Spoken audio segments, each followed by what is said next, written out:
all for coming to this, our end of year exhibition. I know I speak for all of us professional artists, as I hope we can call ourselves, when I say it is the culmination of an amazing 9 months. We have been challenged, we have suffered frustrations, uncertainties, disbelief in ourselves, but then we've enjoyed moments of wonder, amazement and realisation as we recognised our individual progressions. And I, for one, am very excited about the next step on our creative paths. Rossa College makes this possible by providing this course, and I would like to thank everyone involved on behalf of all of us. Stephen, for putting up with us itinerant artists cluttering up the school. Mary in the office, keeping the photocopier going for us. Mary in the kitchen, never letting us forget our breaks. And Pat for always helping if we have a bizarre request, putting up shelves and getting rid of the rubbish we produce so efficiently. Our tutors, Aisling Roach and Paula Martin, go way beyond their remit and always find the time and the right words when we hit our brick walls. I cannot emphasise sufficiently our appreciation for their expertise and enthusiasm, not to mention their patience.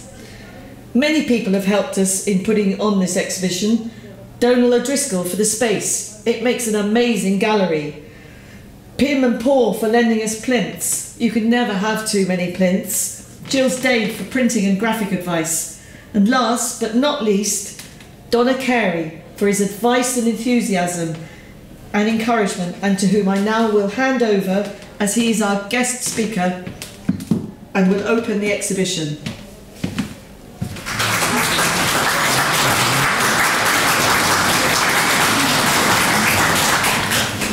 Well, thank you very much, and I have to say I feel very privileged to be asked to say a few words.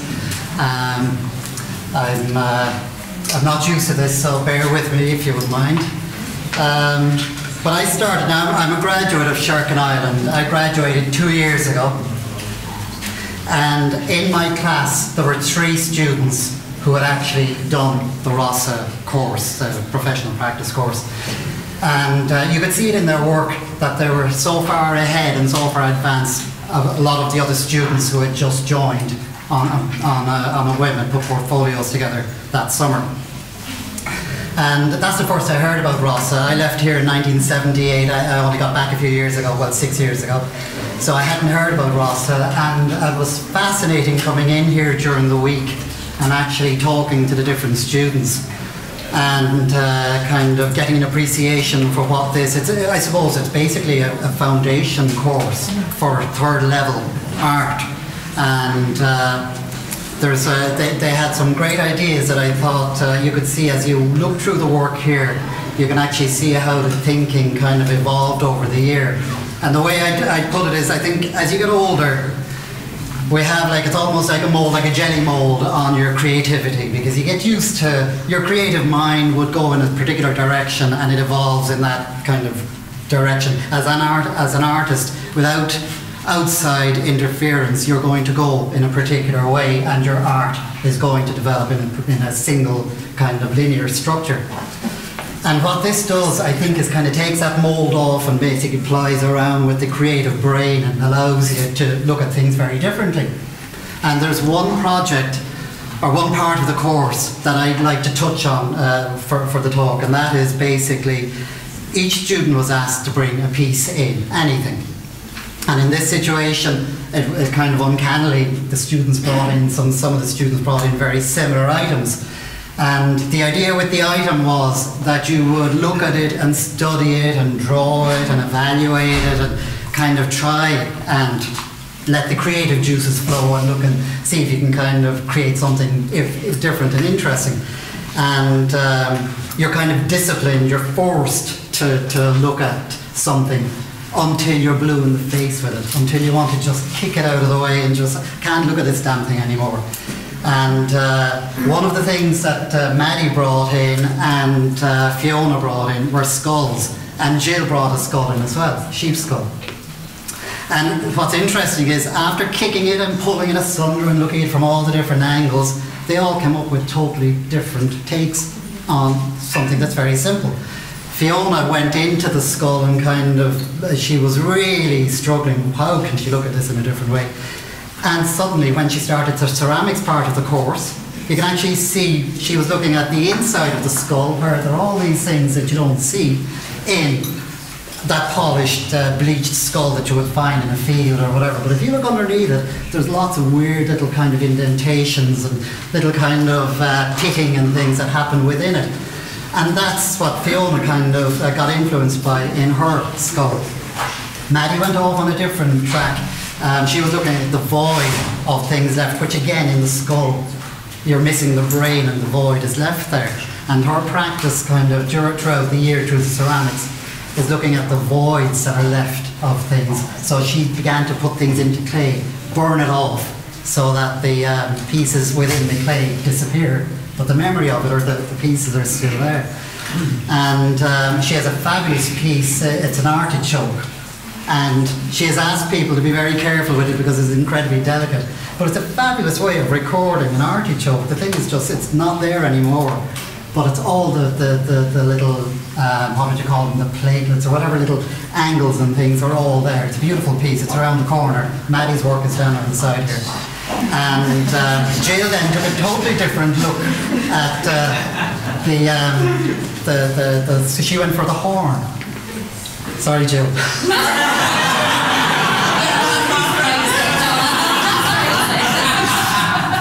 But it was very interesting because she did some really beautiful detailed pencil drawings that and then kind of began, when again the clay, the ceramics really kind of allowed all the artists to go off in their different tangents.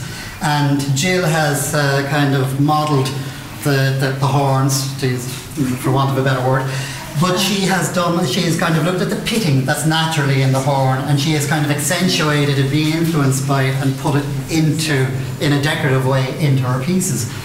And it's a really interesting, it reminds me a little bit of, what was the thing that the sailors used to do with the rhino horn? Scrimshaw, thank you. It is a scrimshaw, but that idea of kind of picking bits out and using colours then to kind of darken the area that has come out of it. And that's really, really nice stuff. We have Izzy, who's down around the corner, stuck down there with Maddie. Izzy, her work kind of is looking at fragmentation and almost memory. She started doing the ceramics and she was moulding things. And what Izzy liked were what was left over, not the particular thing that was moulded, but the mould maker. And she had, when you split the mould maker open, and it's the fragments of that, and it's the kind of the memory that's kind of engrossed in that, which is quite similar to Maddie's voids, but Maddie's are put there on purpose. And whereas Izzy's are whatever kind of fragments and comes out of it. And that's really interesting. Now, I didn't get to talk to Mary, whose work is here. Mary's stuff is all about, I think she was a florist. And so you can see her ceramics basically are just taking the flower, taking individual petals, and she's mounted them on boards here. Very beautiful, very delicate pieces. And she's done these other structures that I think are petals that she had cut out in clay and then pushed together to form these shapes. And again, they're really interesting. There's some lovely kind of detail work in it. And then we have Pat next door here. Pat's work was, she brought in some driftwood and some shells, and she was really kind of inspired by the whole erosion thing. And it's really, really well thought out. As she goes through the ceramics, you will actually see the strata that you'd see in rocks, and then she's put it into the clay. And she's brought in some glass jars, blue glass jars, that she doesn't want me to tell the provenance of, but you can ask her later. She broke them down, and some of them are actually in Fiona's work as well. They dropped some of the glass into the ceramics, and it actually looks like pools of water. And there's lots of little accidents with different coloured glasses, and it really looks amazing. Like this beautiful, beautiful work.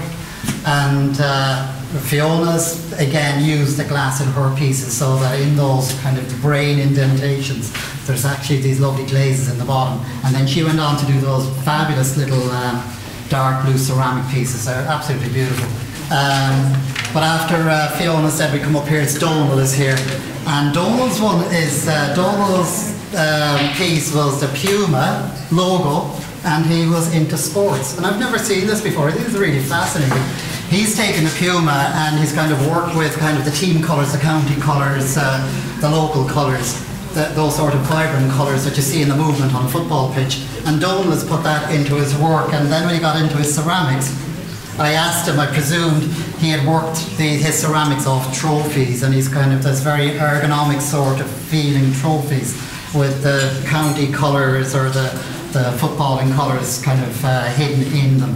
And it's a really nice take on, again, something that's I've never seen someone look at sport like that before. I'm fascinated by the whole hurling culture. It should have been done before, but so Donal, you've started something there.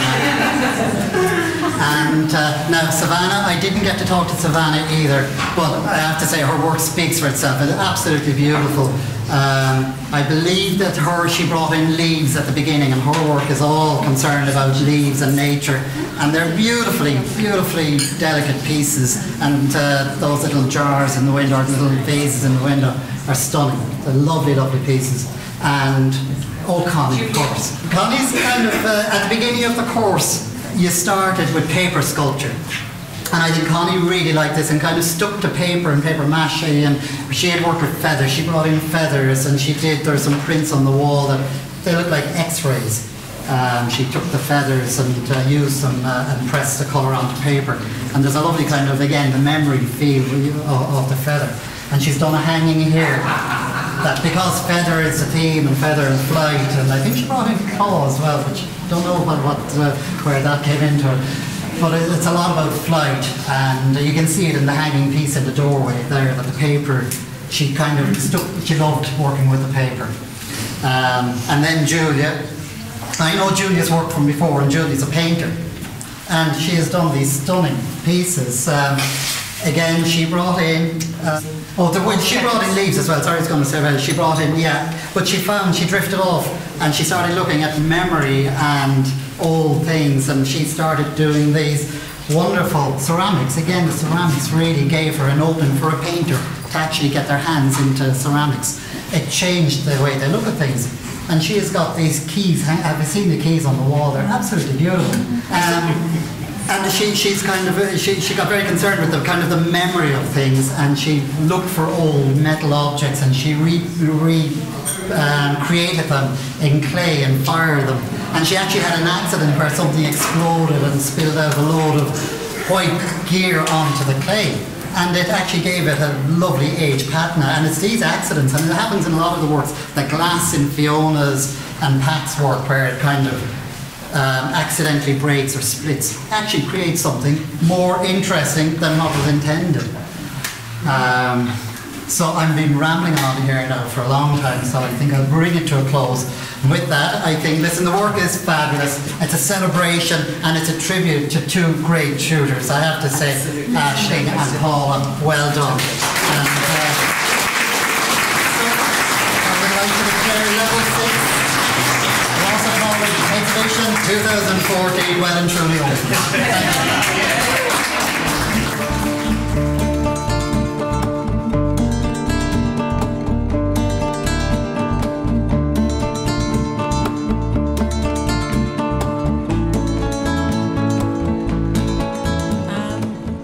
This piece I entitled Enmeshed. It was a bit of a play on words, but what I was really doing here was experimenting with mesh that I found in a boatyard. And I was interested in the effects that you get when you overlay mesh. And it created an effect that is known as the moire effect, which was an incidental thing when I was making this work as part of my development on the FETAC Level 6 course. And so I experimented with the screens. I mounted the mesh onto screens, and I played around with lighting until I found an interesting effect. Hi, I'm Isabel Baldwin. I'm a student on the Professional Arts Practice course. That's a FETAC Level 6 course at Rossa College, and this is our year-end show. This is a piece that I've called Gathered. I was working with the idea of multiples, working with multiples.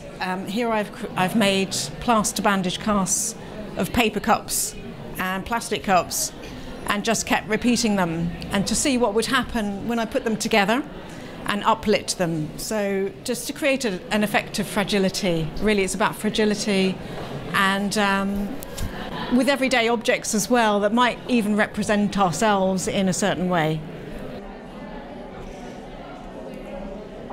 On the other light table I have some wax objects. They were things like an ice tray and a bowl that I cast into wax. And again, I've lit them in such a way that you can get a sense again of their transparency and fragility. And there's a little bit of paper in there as well, just to strengthen the object.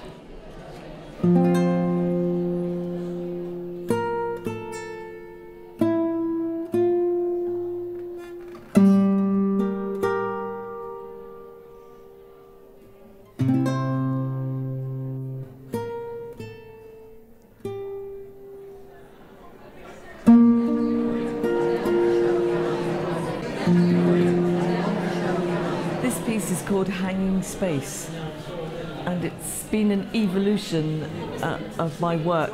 During this year I've spent at Rossa College doing the Level 6 FETAC Professional Arts Practice course. My idea was to capture space, not astronomical space, space where we are. And these are extremely delicate. They're plaster, they're very thin-walled, they're made on the inside of a balloon. They are essentially air captured within the space of the balloon. This next piece of mine, I have made plaster moulds of my face and used porcelain to make these pieces, which are translucent, and they are me. And I'm calling them Am I Still Here?